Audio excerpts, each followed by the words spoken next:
کہ میں یونیورسٹی میں گیا ہوں, میرے سب دوستوں کی گرل فرینڈز ہیں, سب جو ہے بڑا بن ٹھن کے کول ہو کے آتے ہیں, ٹھیک ہے.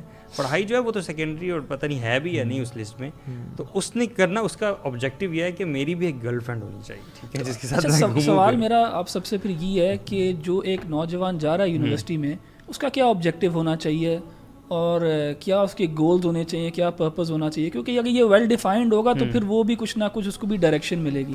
تو کیا آپ کے خیال میں کیا ہونا چاہیے؟ احمد بھائی آوے کا آوا بگڑا ہوا ہے ہماری سوسائٹی میں. Meaning and purpose of education ہی اور ہے, اور اس میں سب سے بڑے قصوروار پیرنٹس ہیں.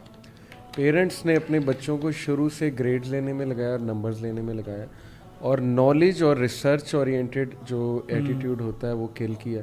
ٹیوشنز میں بھیجا, اکیڈمی میں بھیجا کہ ریلیٹیو سے کمپٹیشن نہیں, پاس نہیں, نمبر لینے, اور دونوں کام نہیں ہو رہے, دونوں کام نہیں ہو رہے. دوسری بات کہ تم نے پیسے کمانے, حالانکہ یہ دونوں ہی میننگ اینڈ پرپز